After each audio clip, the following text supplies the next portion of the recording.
बिस्मिल्लाहिर्रहमानिर्रहीम अस्सलाम वालेकुम। आज मैं आपको जल्दी जो है वो अपने प्लांट्स की हार्ड प्रूनिंग दिखाऊंगी कि हार्ड प्रूनिंग करने के बाद जो है वो किस तरीके से इनकी नई ब्रांचेस देखे आई हैं।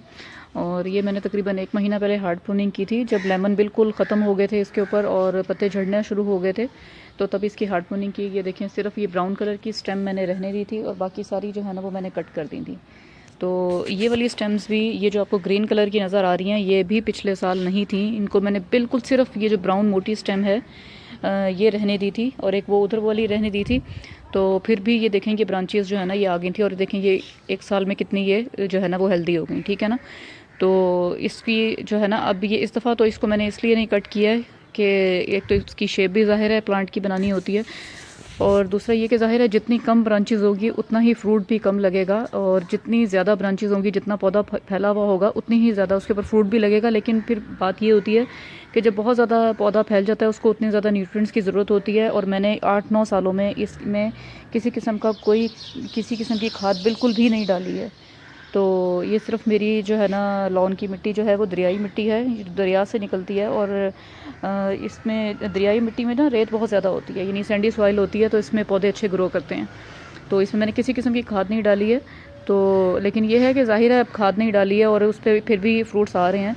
अगर मैं चाहती हूँ कि भाई ये बड़े साइज़ का इस पर लीमू हो गए, तो फिर इसकी मुझे हार्ड प्रूनिंग करनी पड़ती है। 2-3 साल से मैं इसकी बिल्कुल हार्ड प्रूनिंग कर रही हूँ। अगर मैं इसे प्रूनिंग करना छोड़ दूँ तो ये फिर दोबारा से फैल जाएगा। लीमू तो ज़्यादा आएंगे लेकिन वो छोटे साइज़ के आएंगे। तो बड़े साइज़ के लीमू लेने के लिए, ताकि उसको जो है ना कम लीमू हो लेकिन पूरे न्यूट्रिएंट्स मिलें और लीमू का साइज़ बड़ा हो, या कोई भी फल सब्ज़ी उसका साइज़ बड़ा हो, तो ये फिर हार्ड प्रूनिंग जो है वो करनी पड़ती है। तो और ये देखें, ये मैंने जो है ना, मेरे पास आरी नहीं थी, कुल्हाड़ी से किया, तो ये उल्टा सीधा इसका मैंने काट दिया। कुल्हाड़ी से ज़ाहिर है शेप उस तरह नहीं बनती है, इस तरह की कटिंग होती है। तो इसको ज़रूर, अब ये देखें, ये मुझे इसको लाजमी यहाँ से जो है ना वो कट करना है। यहाँ से मैं आरी से अब कट करूँगी, और यहाँ पे जो है ना मैं मोम लगा दूँगी, या गीली मिट्टी, या फिर फंजीसाइड, कुछ भी जो भी पास है। फंजीसाइड नहीं है तो दालचीनी का पाउडर वो भी लगा सकते हैं।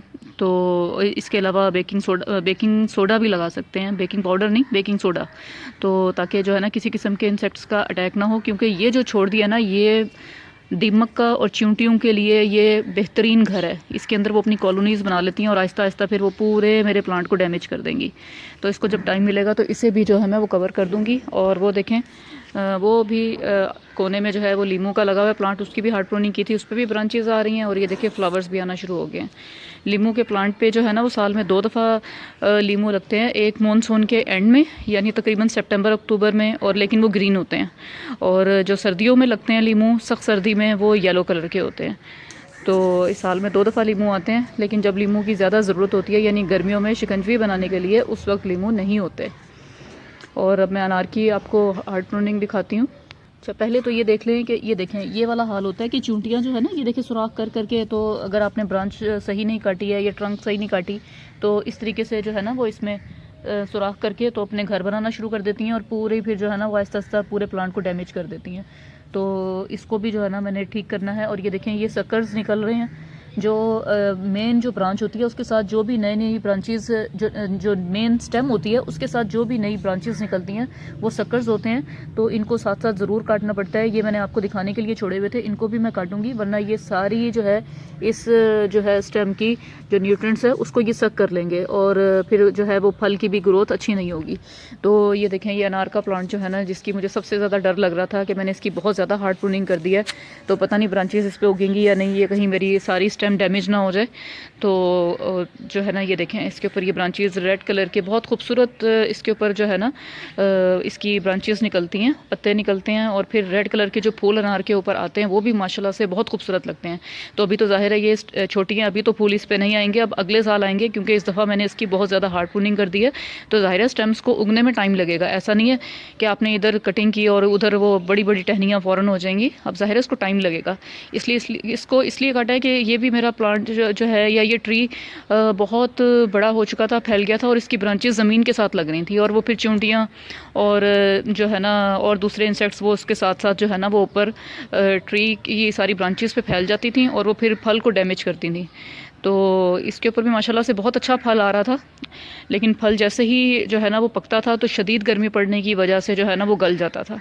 तो मैंने सोचा कि इसको मैं काट दूँ, ताकि एक दफ़ा ना काटना इसलिए भी ज़रूरी होता है, ये ट्रीज़ को इनकी हार्ड प्रूनिंग करनी ज़रूरी होती है ताकि ज़मीन तक जो है ना वो धूप अच्छी तरह से लग जाए और फोटोसिंथेसिस अच्छे तरीके से हो जाए, और ज़मीन को भी धूप लगना ज़रूरी होती है। तो ज़ाहिर है जब ये ट्री सारा फैल जाता है, ख़ास तौर पे खुली जगहों पे तो मसला नहीं होता, लेकिन जहाँ हम रह रहे होते हैं वहाँ दीवारों की छाँव पड़ने की वजह से और दरख्त जो फैला होता है उसकी छाँव पड़ने से नीचे ज़मीन में जो है ना वो काई वगैरह आनी शुरू हो जाती है, या फिर फंगस भी आना शुरू हो जाता है बहुत ज़्यादा। तो इसलिए इसकी कटिंग कर देनी चाहिए कोई 5-6 साल के बाद। अब ये 8-9 साल के बाद मैंने ये हार्ड प्रूनिंग किया। 8-9 साल पहले ये प्लांट लगा था, तो ये इसलिए किया ताकि इसको लॉन में धूप अच्छी तरह से मिल जाए, और जो ब्रांचेस जो रूट्स जो इसके ज़मीन में बहुत दूर तक फैल रही हैं वो भी ज़रा कंट्रोल में आ जाएं, क्योंकि ज़ाहिर है खाद नहीं देती हूँ तो उनको फिर खाद कहाँ से मिलेगी।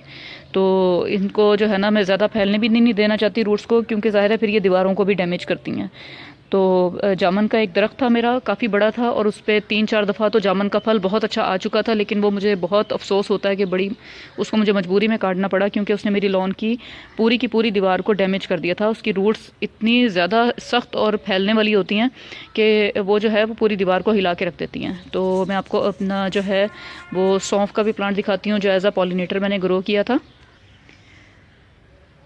ये देखें, ये जो है ना इसके ऊपर सौंफ के ऊपर छोटे छोटे फूल देखें, ये आ रहे हैं, ये देखें, ये इसके ऊपर छोटे छोटे से फूल आ रहे हैं, और ये येलो कलर के, और ये जो है ना इतना ज़्यादा इंसेक्ट्स को अपनी तरफ जो है या शहद की मक्खियों को, तितलियों को अट्रैक्ट करते हैं, और फिर इससे बेहतरीन जो है ना वो पॉलिनेशन होती है। अब ज़ाहिर है मैंने सब्जियों के और फलों के पौधे उगा रखे हैं, तो उसके लिए मुझे पॉलिनेशन जो है ना उनके लिए ज़रूरी है। तो और पॉलिनेटर्स उसके लिए फिर हम एज आ सौंफ को एज आ पॉलिनेटर उगाते हैं, और ये मैंने एज आ पॉलिनेटर ही उगाया, क्योंकि इतने से पौधे पे कोई ये नहीं है कि कोई 2-3 किलो सौंफ निकल आएगी और पूरा साल चलेगी, ऐसा नहीं है। इस पर ज़्यादा ही हद होगा तो पाओ कि तकरीबन जो है ना करीब सौंफ तो निकल आएगी, उगाएगी। तो लेकिन इसको मैंने पॉलिनेटर के तौर पे उगाया, ठीक है ना, ताकि सब्जियों के जब फूल उगेंगे तो उस पर पॉलिनेशन अच्छे तरीके से हो। पॉलिनेशन ना हो तो फल जो है वो नहीं उगता। तो ये देखें बहुत ही बेहतरीन उगी हुई है, और इसके लिए किसी किस्म की कोई खाद की ज़रूरत नहीं होती है। मैंने कभी किसी किस्म की कोई खाद सौंफ के प्लांट के लिए इस्तेमाल नहीं की, फिर भी देखें ये इतना ग्रो कर जाता है और बड़ी अच्छी इस पर सौंफ लगती है। ये जितने फूल उग रहे हैं इसके पीछे, सबके पीछे सौंफ उगेगी। तो ये जो है इसको मैंने आपके सामने, मैं वीडियो भी डिस्क्रिप्शन बॉक्स में डाल दूँगी। ये जो है इस पर मैंने सिर्फ मिट्टी को गीला किया था और उसके ऊपर सौंफ छिड़क दी थी, वो भी पानी में भिगो कर एक रात, और फिर उसके बाद इसको छिड़क दिया था, और फिर ऊपर खुश्क मिट्टी डाल दी थी थोड़ी सी। तो उसके बाद जो है ना ये देखें ग्रो किया मैंने। इसमें कभी किसी किस्म की कोई फर्टिलाइज़र यूज़ नहीं किया। इसको ज़रूर गार्डन में ऐड करना चाहिए। जब सौंफ के प्लांट के पास से गुजरते हैं तो उसमें बहुत अच्छी खुशबू आती है। तो प्लांट्स पॉट्स का तो मुझे पता नहीं है कि उसमें जो है ये इसमें खाद डालने की ज़रूरत पड़ेगी या नहीं, लेकिन मैं जब भी लगाती हूँ ज़मीन में लगाती हूँ, और मुझे कभी किसी किस्म की खाद की ज़रूरत नहीं पड़ी। तो ये देखें कितनी अच्छी ये ग्रो कर रही है। तो इसको भी ज़रूर ऐड करें, बहुत खूबसूरत लगती है, बहुत ही अच्छी इसकी खुशबू आती है पास से गुजरने पर। ऑलवेज़ ग्रो ऑर्गेनिक, ऑलवेज़ ईट ऑर्गेनिक। अल्लाह हाफिज़।